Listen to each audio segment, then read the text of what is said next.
शुरुआत है रूस यूक्रेन के बीच में हुए 479 ड्रोन के हमले की, जिसमें यूक्रेन की डिफेंस ने लगभग 277 ड्रोन और 19 मिसाइलों को मार गिराया, यानी न्यूट्रलाइज कर दिया। रूस ने अपने दावे किए, यूक्रेन ने अपने दावे किए। तस्वीर स्वतः बयान कर रही है कि यूक्रेन पर काफी सारे हमले हुए हैं। यूक्रेन खुद कह रहा है कि रशिया ने हम पर 479 ड्रोन दागे थे, जो कि बिगेस्ट ओवरनाइट ड्रोन बॉम्बार्डमेंट है जब से इन दोनों के बीच में यह वॉर शुरू हुआ है। अगर आप इस मैप को ध्यान से देखें तो आप इस मैप को समझ पाएंगे। तो यहां पर देखने वाली बात कुछ इस तरह से है। क्या है ये वाला जो क्षेत्र दिखाई दे रहा है, क्रीमिया। अब ये तो पूरी तरह से कब्जे में आ चुका है रूस के। क्रीमिया के क्षेत्र में ही कर्च वाला अपन ने ब्रिज वाला मामला सुना था। ये लोहांस्क डोनास्क वाला जो क्षेत्र है, इस पर ये लगभग पूरा कब्जा कर चुके हैं। अब इस क्षेत्र से निकल करके इन क्षेत्रों पर अटैक हो रहे हैं। ये पूरा यूक्रेन अगर मैप पर थोड़ा सा भी आपको विजिबल हो रहा हो, क्योंकि आउटलाइंस थोड़ी लाइट हैं, तो ऐसे में अगर ये यूक्रेन आपको विजिबल हो रहा हो तो आप देख करके अंदाजा लगा सकते हैं कि इस यूक्रेन में लगभग उस पूरे क्षेत्र को जिसको सुरक्षित माना जाता था, उसके नॉर्थ और वेस्टर्न क्षेत्र को मध्य से लेकर एंड तक टारगेट किया गया है। इसके आगे तो पोलैंड जुड़ जाता है, तो पोलैंड ही बचा है। बाकी इन सब क्षेत्रों में इनके द्वारा हमले हो गए हैं। इनमें ईरान द्वारा बनी शाहिद मिसाइल भी, शाहिद जो ड्रोन है वो भी हमले के अंदर यूज किया गया है। बड़ी संख्या में उसका उपयोग हुआ, यानी ईरान के जो ड्रोन्स हैं वो यूक्रेन पर हमले में उपयोग में लिए जा रहे हैं। अब जब आप यहां तक हमला कर रहे हो तो इसका मतलब पोलैंड ज्यादा दूर नहीं बचा, तो पोलैंड वाले अपनी चिंता में गुजर रहे हैं। साथ ही साथ में कीव को तो आपने छेद दिया है, पूरी तरह से कीव के अंदर हमले ही हमले कर दिए गए हैं। ये तस्वीरें अपने आप में कल रात और आज सुबह की तस्वीरें हैं, जो बयान करती हैं कि बड़े लार्ज संख्या में ये हमले हुए हैं और उनका रिहायशी इलाकों के अंदर इंपैक्ट हुआ है। बड़ी संख्या में लोगों के हताहत होने की सूचना है। ऐसे में बड़ा सवाल यह कि अचानक यह हमला क्यों बढ़ा। जो सेशन में आज ही पहुंचे हैं उन्हें मैं बता दूं कि इन महाशय ने 1 तारीख के दिन स्पाइडर वेब नाम से अपना एक ऑपरेशन किया था रशियन टेरिटरी के अंदर, और उस रशियन टेरिटरी में इन्होंने रूस के कुछ पर्टिकुलर एयरफील्ड्स को और वहां पर खड़े हुए फाइटर जेट्स को या फिर बॉम्ब गिराने वाले जहाजों को निशाना बनाया था। 5 एयरबेस को इन्होंने निशाना बनाया था और उसका परिणाम यह निकला कि इन क्षेत्रों में खड़े हुए जो भी बड़े इनके पास के फाइटर जेट्स, बॉम्बार्डमेंट के जो हवाई जहाज थे, उनको नुकसान पहुंचा था। उस नुकसान के बाद जेलेंस्की बहुत खुश हुए थे और इसको बड़ा ही ब्रिलियंट अटैक बताते हुए कहने लगे थे कि हमने 40 रशियन जेट्स को मार गिराया है। जेलेंस्की ने पूरी दुनिया में अपनी वाही इस बात पर कमाई थी कि हमने एब्सोल्युटली ब्रिलियंट रिजल्ट प्रोड्यूस किया है। हमने अपने 1 साल 6 महीने की मेहनत में 9 दिन लगातार 1 साल 6 महीने 9 दिन लगकर रूस के अंदर इतना बड़ा हमला किया है जिससे रूस स्तब्ध रह गया है। यह घटना अंजाम दी गई थी 1 तारीख को, जानकारी लोगों के बीच 2 तारीख को आई। साथ ही साथ इन्होंने कर्च ब्रिज जो है जिससे कर्च को रूस से कनेक्ट किया जाता है, उसको भी टारगेट किया था। इसकी सूचनाएं भी आ गई थी। इसके बाद में ट्रंप को लगने लगा था कि पुतिन बुरा वाला मारेंगे, लेकिन एक बार पूछ लेते हैं कि भैया मारने वाले कब हो। इन्होंने कहा कि जल्दी ही मारेंगे, तो ट्रंप ने जनता को बताया कि जल्दी ही मारने वाले हैं। कौन मारने वाला है? बोले पुतिन मारेंगे यूक्रेन को। इन्होंने जनता को अपनी तरफ से ये पूरी सूचना दे दी, जनता को सूचना दी, हमने आपको दी। इस तरह से हमने अपनी तरफ से पूरी जानकारी आपको दी और ये जानकारी साझा करते हुए हमने बता दिया था कि एक बढ़िया कन्वर्सेशन इनका पुतिन से हुआ है, ट्रंप ने कहा, और उन्होंने कहा है कि बहुत स्ट्रांग हम अटैक करेंगे यूक्रेन के ऊपर। जानकारी सबको आई। इसी सेशन में मैंने आप लोगों से भी पूछा था कि बताइए कहां हमले हो सकते हैं। उसमें से आप में से बहुत सारे साथियों ने हमें अपने कमेंट में बताया था कि सर कीव पर हमला हो सकता है। कुछ लोगों ने डेट तक बताई थी कि 10 तारीख से पहले रूस बदला जरूर लेगा, यह बदला बहुत खतरनाक होगा, यूक्रेन के मिलिट्री बेस पर हमला हो सकता है, खतरनाक मिसाइल हमला हो सकता है। मतलब यह तो तय था। कुछ लोग न्यूक्लियर वॉर तक पहुंच गए थे कि हमारी जो ऑडियंस है वो इस बात से सहमत थी कि यूक्रेन से बदला जरूर लिया जाएगा। इस सेशन के कमेंट में जो आपने अपनी प्रतिक्रियाएं दी थी, उन प्रतिक्रियाओं में से कुछ को मैं यहां पर लेकर आ गया हूं, जिसका सेंस जो डिराइव हो रहा था वो यही था कि रूस बदला लेगा और बदला लेते हुए कीव को निशाना बनाएगा, बड़ा हमला होगा, मिसाइलों से हमला किया जाएगा, बदला जरूर होगा। मतलब आप सबने अपनी तरफ से जो परसेप्शन निकाल कर दिया था वो दिखने भी लगा। सबसे पहले वो दिखाई दिया था 6 तारीख को और फिर दिखाई दिया 9 तारीख को। 9 तारीख को 479 ड्रोन की खबर बड़ी बनी, क्योंकि इन्होंने जो कहा था वो किया। यानी कि ट्रंप खुद ये मानकर तैयार हो गए थे कि कुछ नहीं हो सकता, इन्हें रोकने के सारे प्रयास मेरे निष्फल रहे, और इन्होंने बढ़िया से अपनी तरफ से हमले किए। जेलेंस्की खुद इस जानकारी को 6 तारीख को भी देने आए और 9 तारीख को भी देने आए। जब 6 तारीख को जानकारी देने आए तब बताए कि साहब हम पर 400 ड्रोन से हमला हुआ है। आज देने आए तो बताया 479 ड्रोन से हमला हुआ है। ड्रोन से हमला हुआ तो आकर के फिर ये दुखी भी हुए कि देखिए निशाना बनाया गया है, हमें हमारी ट्रेन की पटरियों को तोड़ दिया गया है, जहां तहां पर हमारे नुकसान कर दिए गए हैं। और हमने आप लोगों को उस समय भी कहा था कि इनकी रेल पटरियों को निशाना बनाया जाएगा, क्योंकि आज के समय पर फ्लाइट से ज्यादा यहां पर ट्रेन को सुरक्षित माना जा रहा है आवागमन के लिए। खुद यूक्रेन से बाहर निकलने के लिए जेलेंस्की ट्रेन से पोलैंड की यात्रा करके फिर वहां से दुनिया भर में उड़ते हैं, पता चले हवा में ही इनकी फ्लाइट को मार गिराया जाए। ऐसे में हमने आपके सामने ये जानकारी साझा की थी। 6 तारीख के दिन जो आप लोगों ने प्रिडिक्ट किया था वैसा हुआ भी, और उस प्रिडिक्शन के अकॉर्डिंग इनके मैक्सिमम क्षेत्रों में बम्बार्डमेंट हुआ, जिसमें से कीव को मेजरली रूस के द्वारा टारगेट किया गया। रूस ने अपने लोगों को यह बताने के लिए कि देखो हमला हम कर रहे हैं, यह केवल फेक न्यूज नहीं है, बकायदा इन लोगों ने कैमरे लगाए और लाइव प्रसारण किया अपने यहां पर।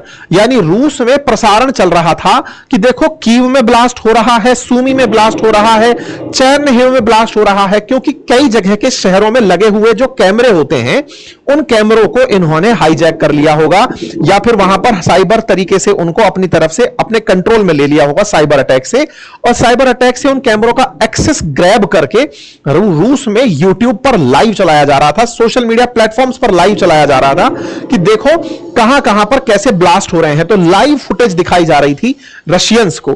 बकायदा ईरानियन जो शाहेद जो ड्रोन है वो भी हमले के अंदर उपयोग में, मतलब इसने रूस ने यूक्रेन पर उसका इस्तेमाल किया था।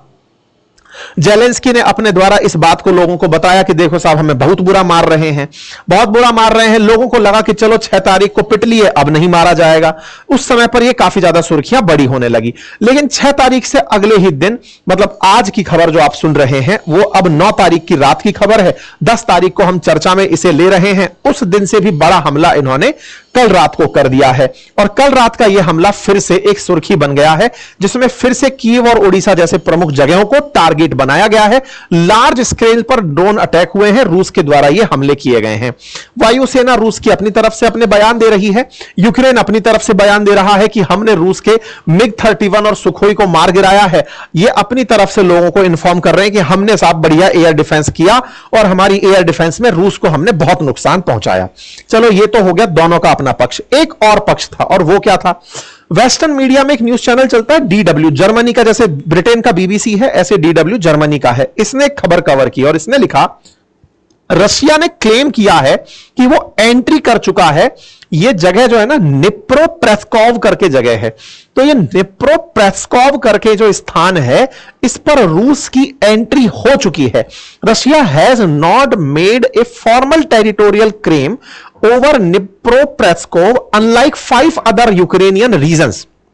मतलब इसने अभी तक ऑफिशियल इस बात की घोषणा नहीं की है जैसे और 5 क्षेत्रों की कर रखी है, लोहांस्क, डोनास्क, उन जो जगहों की घोषणा कर रखी है, वैसे इस जगह की घोषणा नहीं की है। अदरवाइज ये लोग ऑफिशियली इस क्षेत्र को कब्जा कर चुके हैं। कौन सा क्षेत्र है आइए मैप पर देखते हैं।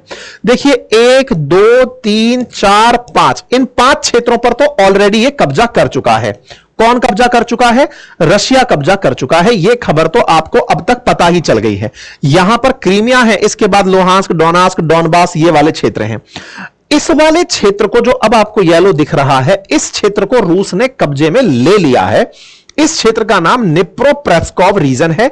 यह खबर DW में, और यह काफी इंपॉर्टेंट चैनल, मतलब उस क्षेत्र का काफी महत्वपूर्ण चैनल माना जाता है, और इन्होंने अपनी तरफ से इस बात को क्लेम करते हुए जानकारी दी कि साहब ऐसा कर चुके हैं ये लोग, और इन्होंने इस क्षेत्र को एज एन इंपॉर्टेंट माइनिंग और इंडस्ट्रियल क्षेत्र के रूप में रिकॉग्नाइज करते हुए कब्जा किया है। आपको ध्यान होगा जब अमेरिका ने यूक्रेन के साथ डील की थी कि मैं तुम्हारी रक्षा करूंगा, मैं तुम्हें ऑलरेडी इतना धन दे चुका हूं, इसके बदले तुम मेरे साथ मिनरल डील करो, तब हमने आपको मिनरल का नक्शा भी बताया था। यह कहा था कि यह क्षेत्र बहुत मिनरल रिच क्षेत्र है, बड़ी मात्रा में यहां खनिज संसाधन उपलब्ध हैं। ऐसे में रूस भी इस क्षेत्र को चाहता है, अमेरिका भी इस क्षेत्र को चाहता है। इन लोगों ने जब अमेरिका से सहयोग प्राप्त करने की शुरुआत की, ये भाई साहब और थोड़ा आगे सरक करके बैठ गए, उस क्षेत्र को भी इन्होंने कब्जे में ले लिया है। ठीक है, लगभग 10 लाख लोगों के आसपास यहां पर लोग निवास करते हैं, जिस क्षेत्र को ये अपने द्वारा फिलहाल कब्जे में ले चुके हैं। नंबर 1। अब एक और न्यूज तैर रही है और वो क्या है, यूक्रेन के अंदर नोवा रशिया नामक जगह बनाई जा रही है। नोवा रशिया बोले तो नया रशिया, और उस नए रशिया को इस तरह से प्रेजेंट किया जा रहा है कि अभी तो ये 5 क्षेत्र, लोहांस्क, डोनबास, जापोरिजिया, खैरसान और क्रीमिया, ये 5 क्षेत्र तो ऑफिशियली इनके पास हैं। निप्रोपेट्रोव्स्क इनके पास में और है। ये जो खार्किव वाला क्षेत्र है, माइकोलाइव और ओडिशा वाला जो क्षेत्र है, इन क्षेत्रों पर लगातार हमले चल रहे हैं। इनको शामिल करते हुए ये नए रशिया के रूप में रिकॉग्नाइज करेंगे।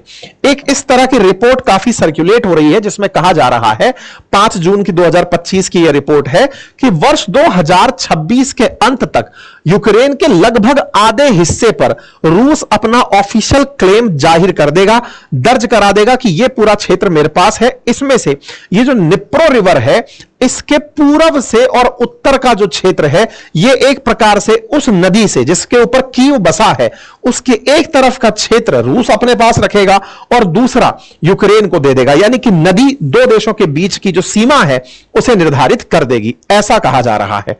तो यह महाशय क्या कर रहे हैं, यह महाशय उकसा रहे हैं। यह सोच रहे हैं कि इस आदमी के भरोसे, जिसके ऊपर कोई भरोसा नहीं कर सकता, उसके भरोसे यह अमेरिका से लड़ लेंगे, रशिया से लड़ लेंगे। तो इनकी जो मतलब ख्वाहिश है वो पूरी कैसे होगी, ये तो खैर इनके दिमाग में कोई आइडिया होगा, क्योंकि लगातार अपने लोगों को ये मरवाते चले जा रहे हैं। पुतिन ने अपनी तरफ से इस बारे में इनको बता दिया था कि देखो, मैं बदला लूंगा, ये पब्लिक में है। अब बदला लेने की कार्रवाई में उकसावे का काम ये कर दिए, क्योंकि जब आए थे शुरुआत में तो कहे थे कि इन लोगों के बीच में मैं सारी तरह से समझौता करा दूंगा। अब समझौता करा नहीं पाए, रूस बराबर इनसे हमले करके अपडेट लिए जा रहा है। जेलेंस्की अपनी तरफ से शरणागति में गए कि त्राहिमाम प्रभु बचाइए हमें, तब बचाने के लिए पहुंचे तो ऐसे में ट्रंप का बयान आ जाता है। ट्रंप अपनी तरफ से कहते हैं, अच्छा ये बयान हाईलाइट नहीं हुआ, ज्यादा हाईलाइट क्यों नहीं हुआ उसके पीछे की कहानी भी बताऊंगा। असल में क्या हुआ, 4 तारीख के दिन पुतिन से इनकी बातचीत हुई, 5 तारीख के दिन इनसे मिलने चले आए थे जर्मनी के चांसलर, ट्रंप से मिलने चले आए। जर्मनी के चांसलर से ट्रंप अपनी बातचीत कर रहे थे, हमने भी वो बात ज्यादा कवर नहीं करी। क्यों नहीं करी, उस दिन ये मस्क से लड़कर बैठे थे, तो मस्क से जब इनकी फाइट चल रही थी तो पूरी मीडिया ट्रंप और मस्क की कहानियों पर चल रही थी। रशिया यूक्रेन उस समय चर्चा में ही नहीं था। मुद्दा यह हुआ कि दुनिया की मीडिया मस्क और ट्रंप पर इतना फोकस थी कि जब 5 तारीख के बाद 6 तारीख को यूक्रेन पर हमले हुए थे तो वो कवरेज में ही नहीं जा पा रहे थे। सोच रहे थे कि हां ठीक है, हो गया। क्यों? क्योंकि ज्यादा बड़ा यह चल रहा था कि ट्रंप का मस्क या मस्क का ट्रंप क्या नुकसान पहुंचा सकते हैं, वो ज्यादा बड़ी खबर बनी हुई थी। एनीवे, उस दौरान इन माननीय ने यह भी पब्लिक में अनाउंस किया था कि देखो, रशिया यूक्रेन के मामले पर मैंने अपनी एक थॉट बना ली है। बोले क्या बनाई है माननीय, बताइए। बोले जैसे कभी किसी पार्क में 2 बड़े बच्चे झगड़ा कर लें तो उन्हें शांत नहीं कराना चाहिए, उन्हें लड़ने देना चाहिए। उनसे कहना चाहिए कि जाओ और ढंग से लड़ लो एक बार के लिए। Sometimes you are better off letting them fight. तो प्रभु ये आपको अब क्यों चेता? आपने पूरे चुनाव प्रचार में एक ही लाइन कही थी और लाइन यही थी कि मैं आते ही सीज फायर करा दूंगा। आपके सीज फायर के प्रयास विफल हो गए तो भारत पाकिस्तान के सीज फायर का क्रेडिट आप लेने भागे, क्योंकि आपको पता था कि भारत पाकिस्तान कहीं ना कहीं से आपसे थोड़ा लिहाज तो रख ही लेंगे, क्योंकि सबके अपने व्यापारिक हित है, जिसको आप बार बार अनाउंस कर रहे हैं कि टैरिफ के चक्कर में, ट्रेड के चक्कर में मैंने ये काम करा दिया है। रशिया आपसे दबा नहीं, क्योंकि आप पहले ही उस पर इतने सैंक्शन लगा चुके हैं कि ऐसे में उसको आपसे कोई लालच दिखा नहीं, यूक्रेन आपके साथ पहले ही बिक चुका है, तो वो आपसे कैसे ही मान लेगा। ऐसे में आपका ये जो बयान आना है कि अगर ये नहीं मान रहे हैं तो लड़ लेने दो, मैंने खूब समझा लिया, ये बिल्कुल वैसी वाली बात है जैसे आप भी अपने घर में कई बार देखते हैं किसी को समझा रहे हैं, वो नहीं मान रहा है, तो आप भी शांत होकर बैठ जाते हैं कि चलो छोड़ भाई, लड़ लो, एक बार ढंग से लड़ लो। तो ये जो ढंग से लड़ने की इजाजत दे चुके हैं, जो हेडलाइन बन चुकी है, ये इन माननीय ने इन्हीं की प्रेजेंस में कही थी। तो उस दिन ये कह बहुत सारी बातें रहे थे, उनमें से बड़ी बात ये जो मैंने आपके सामने रखी है, और मस्क वाली बात भी यही कह गए थे कि मस्क के साथ में सब कुछ ठीक नहीं चल रहा है और जो भी बातें रही वो दुनिया में आई। तो ये भाई साहब अपनी बातें कहे, वो सुर्खियां बनी, लेकिन सुर्खियों में मस्क ज्यादा बड़ी सुर्खी थी। खैर, फिलहाल के लिए रशिया यूक्रेन दोनों समझ चुके हैं, यूक्रेन को भी समझ में आ गया कि अमेरिका हमें नहीं बचाएगा, और रूस को भी समझ में आ गया कि अब ये मान चुके हैं कि मैं मानने वाला नहीं हूं। ठीक है साहब, अपनी तरफ से ये सारे हथकंडे अपना चुके हैं, धमका चुके हैं कि मैं बहुत बुरा कर दूंगा, मैं ये कर दूंगा, वो कर दूंगा, कुछ हो नहीं रहा है। ठीक है, तो ट्रंप ने अपनी पलटी मारी, इस बात से इनको तो निश्चित ही परेशानी होनी है कि एक तो बिठाकर आप बेइज्जत किए, कहे कि मैं सीज फायर कराना चाहता हूं, तुम चाह नहीं रहे हो, फिर मैं आपको अपना आधा देश बेच दिया, उसके बावजूद भी आप जो है मान नहीं रहे हो। तो इनके साथ में वाकई में मजाक करने वाले व्यक्ति के साथ बहुत बड़ी मजाक ट्रंप कर दिए। इसी बीच में पोलैंड की टेंशन बढ़ी। पोलैंड ने कल जब ये हमले हुए, तत्काल प्रभाव से पैनिक में अपने जो फाइटर जेट्स हैं उनको हवा में उड़ाया, और फाइटर जेट्स को उड़ा करके कि भैया देखो, अगर गलती से ये सीमा क्रॉस करके हमारे अंदर बम गिरा दिया रशिया, इसकी तरफ से तो मजाक हो जाएगा कि oh my God, so sorry, आपके बम, आपके क्षेत्र में बम चला गया था क्या, मैं तो यूक्रेन को अंत तक मार रहा था, लेकिन ये क्रॉस करके आप में चला गया, इसके लिए मैं क्षमा प्रार्थी हूं। तो ये भाई साहब जो है खुद अपनी तरफ से हवाई जहाज उड़ा उड़ा करके धमकाए लगे थे कि देखो अगर आप हम पर हमला किए तो हम ये कर देंगे, वो कर देंगे। खैर, इस बीच में पोलैंड ने अपनी प्रैक्टिस बढ़िया कर ली। साथ ही साथ नाटो चीफ के द्वारा भी यह धमकी दी गई कि अगर रूस ने बाल्टिक रीजन में किसी देश पर हमला किया तो हमसे बुरा कोई नहीं होगा। देखो, नाटो के साथ तो वैसे भी चोट हो रखी है ट्रंप की, वो पहले ही इनको धमकी दे रखे हैं कि तुम्हारे साथ हम युद्ध करने की इच्छा नहीं रखते हैं, लेकिन इसके बावजूद भी ये नाटो कंट्रीज कुल मिलाकर के एक तरह से बॉर्डर लाइन लेकर चल रहे हैं कि बाल्टिक रीजन में अगर इसने हमला किया तो हम सब एकजुट होकर रूस के खिलाफ मोर्चा खोल देंगे। तो ऐसे में अब टेंशन यह होने लगी कि साहब कौन सा ऐसा क्षेत्र है जिस पर रूस की निगाहें हैं कि वो नाटो कंट्री भी हो और उसको कब्जा भी किया जा सके। सबकी लिस्ट निकली, पर्चियां खुली तो एक अमेरिकी पूर्व जासूस हैं, उनकी चर्चा निकल कर आई कि उनका कहना है कि देखो, बाल्टिक रीजन के अंदर 3 बड़े देश हैं, एस्टोनिया, लातविया, लिथुआनिया, ये बाल्टिक कंट्री कहलाते हैं। कभी ये सोवियत रूस का हिस्सा हुआ करते थे। देखो, ये बाल्टिक समुद्र कहलाता है, और इसके साथ में ये 3 देश हैं, ये रहे। ठीक है, एस्टोनिया, लातविया, लिथुआनिया। तो बोले सबसे पहले ज्यादा चांसेस जो है ना वो लिथुआनिया के हैं, जिसके ऊपर रूस कब्जा करेगा। सबने अपनी अपनी तरफ से चर्चाओं का आंसर दिया। बोले कैसे आपको लगता है कि ये इस पर करेगा? बोले देखो, यूक्रेन पर तो आधा हिस्सा इसके कब्जे में आ ही गया, तो ब्लैक सी हो गया और सी ऑफ अजोव इसके कब्जे में आ चुका है। इसके साथ साथ बेलारूस, तो मतलब ये समझो कि एक्सटेंडेड सोवियत रूस ही है। वो तो मर्ज करने की अगर कल बात करें तो लुकाशेंको जाकर पुतिन के साथ हैंडशेक कर ही लेंगे। तो बचा कौन? बोले लिथुआनिया बचा। ये भी कभी सोवियत रूस का हिस्सा हुआ करता था। इसके जस्ट बगल में यहां पर ना एक जगह है, उसका नाम है लेनिनग्राड। वो असल में अभी भी रूस का ही हिस्सा है बाल्टिक सी के अंदर। वहां पर ये न्यूक्लियर मिसाइल तैनात करके एनी टाइम रखता है। भले ही इसकी कनेक्टिविटी ना रहे, लेकिन फिर भी लिथुआनिया से होकर के ट्रेन जाती है लेनिनग्राड तक, और यहां पर बढ़िया इनके बीच में कनेक्टिविटी बनी हुई है। तो बोले अगला हमला लिथुआनिया पर है। लिथुआनिया इज्जत बचाकर नाटो में शामिल हुआ था, तो इनका मानना है कि लिथुआनिया तो मजबूरी है रूस के लिए लेना, ताकि लेनिनग्राड से सीधा उसका बाल्टिक सी के अंदर एंट्री हो पाए। क्योंकि अभी जो ये वाला क्षेत्र है ना, बहुत ही छोटा इसको एंट्री मिलता है इसमें बाल्टिक सी के अंदर रशिया को। तो इस क्षेत्र में रूस का इस यूरोपियन सी के अंदर एंट्री के लिए बहुत ज्यादा काम का देश रहने वाला है, उसका नाम है लिथुआनिया।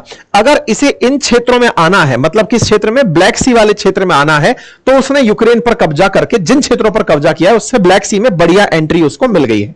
ठीक है साहब, तो कुल मिलाकर के लिथुआनिया अगला टारगेट है। तो लिथुआनिया की टेंशन बढ़ रही है, इसलिए खबर बन रही है कि 2029 तक नाटो कंट्री के ऊपर यह हमला कर सकते हैं। और इसके लिए जर्मनी टेंशन में है कि भैया सेना बढ़ा लो, अगर हम पर हमला हुआ तो बचेंगे कैसे? नाटो को तो एकजुट रहना है। क्या पुतिन पर यह विश्वास किया जा सकता है कि लिथुआनिया पर हमला करेंगे? बिल्कुल, क्योंकि ये पहले से 1991 से खार खाए बैठे हुए हैं। 1991 तक यूएसएसआर एक ही देश हुआ करता था। 1991 में टूटने के बाद 15 देश बने। उन 15 देशों में से ये यूक्रेन भी है, तो बेलारूस भी है, तो लातविया, लिथुआनिया, ये सब भी हैं। साथ में ये सेंट्रल एशियन कंट्रीज भी हैं। इस सारे देश जब सोवियत रूस से निकले थे, पुतिन का मन है कि कभी रूस वापस सोवियत रूस बने और 1991 से पहले वाला वो बनकर आए। ये कई बार इस तरह की मंशा जाहिर कर चुके हैं। ऐसे में लिथुआनिया का नंबर अगला होगा, ये बात देखने लायक होगी। खैर, फिलहाल के लिए तो चर्चा इसी बात पर है कि इन लोगों के बीच यूक्रेन के साथ जो मामला चल रहा है, कंट्रोल में ये किसी के नहीं आ रहा है। इस बीच में थोड़े दिन पहले जो तुर्की के अंदर जो टेबल टॉक हुई थी, तुर्की के अंदर टेबल टॉक में क्या था? तुर्की में जब टेबल टॉक हुई थी तो यह तय हुआ था कि दोनों अपने जो युद्ध बंधक हैं उनको, प्रिजनर्स ऑफ वॉर जो हैं, उनको एक्सचेंज करेंगे। क्या प्रिजनर्स ऑफ वॉर का एक्सचेंज हुआ? बिल्कुल हुआ। तो कल ही जिस समय गोले गिर रहे थे, उस समय रशिया यूक्रेन एक दूसरे के प्रिजनर्स ऑफ वॉर हैं उन्हें एक्सचेंज कर रहे थे। ये कुछ प्रिजनर्स ऑफ वॉर हैं जो रूस की तरफ से यूक्रेन को सौंपे गए और उनकी तस्वीरें बाकायदा जेलेंस्की ने जारी करते हुए कहा, वेलकम किया, घर में वापसी करवाई कि बढ़िया हो गया, हम लोगों ने अपने लोगों को वापस, युद्ध बंधकों को वापस बुलाया है। लेकिन इसके बीच में मजाक भी बनी। कुछ डेड बॉडीज जो थी, जिन्हें भी रूस यूक्रेन को सौंपना चाह रहा था, यूक्रेन ने उनके बारे में मना कर दिया है, ऐसा सोशल मीडिया पर क्लेम किया जा रहा है। और ऐसे में क्लेम के साथ साथ हम आपको यह तस्वीर के माध्यम से बता रहे हैं कि लोग इनका आनंद इस बात पर ले रहे हैं। खैर, फिलहाल के लिए कुल जमा बात यह है कि इनको कंट्रोल करने की इनकी चाहत अब किसी काम की नहीं बची है। अब दुनिया को यह समझने की जरूरत है कि यह व्यक्ति जो पिछले 3 साल से यूक्रेन को युद्ध में झोंका हुआ है, इसे कब हटाया जाएगा, क्योंकि अतिरिक्त रूप से यह समय लेकर के राष्ट्रपति बना हुआ है। और ऐसे में इसके प्रयास में आधा यूक्रेन लगभग खत्म हो चुका है। हजारों की संख्या में लोग विस्थापित हो चुके हैं, हजारों की संख्या में लोग मर चुके हैं, करोड़ों रुपए का, अरबों रुपए का नुकसान यूक्रेन को हो चुका है। वर्ल्ड में तमाम प्रकार की टेंशन आ गई है। यानी इकलौता एक व्यक्ति, अगर उसकी सोच में पहले दिन यह रहा होता कि वो नाटो के प्रति प्रेम नहीं दिखाता, अगर इसकी एक जिद यह कम रही होती कि मुझे नाटो में शामिल नहीं होना, तो दुनिया रशिया यूक्रेन वॉर नहीं देखती। इसकी यह चाहत कि मुझे नाटो में मिला लो, आज उसी नाटो ने इसको पूरी तरह से चांटों से पिटवाया है। ऐसी स्थिति में दुनिया को टेंशन मिली सो अलग। जिस तरह से प्राइस फ्लक्चुएट हुए, दुनिया में सैंक्शंस का दौर चला, पुतिन के खिलाफ लोग रहे, तमाम प्रकार की चीजें रही, ये सारी बातें एक व्यक्ति के थॉट प्रोसेस के कारण हुई। अब इसका रिवर्स थॉट भी रहता है कि साहब देखो कितना जुझारू है, हट नहीं रहा है, लेकिन अपने देश की रक्षा कर रहा है। कैसी रक्षा? जिस देश की रक्षा के नाम पर खुद सुरक्षित जीवन जी रहे हो, वर्ल्ड पॉलिटिक्स में छपास की बीमारी से पीड़ित चल रहे हो, जहां तहां देखो खुद को सुर्खी में ट्रंप की तरह। मतलब ये तो चलो अमेरिकी राष्ट्रपति है कि एक तरह से दुनिया की सुपर पावर का राष्ट्रपति है। तुम्हें युद्ध से पहले कोई नहीं जानता था और आज सब तुम्हें जानते हैं। चाहे G20 हो, चाहे G7 हो, चाहे दुनिया में कहीं बैठक हो, तुम जाकर पहुंच जाते हो। मतलब हालांकि ये पहले कॉमेडियन हुआ करता था, इसको टेलीविजन पर आने की और कैमरा के सामने परफॉर्म करने की बढ़िया प्रैक्टिस थी। अब ये प्रैक्टिस लंबी खींच गया भाई। तो लोग अपने अपने तरीके की प्रतिक्रियाएं दे रहे हैं।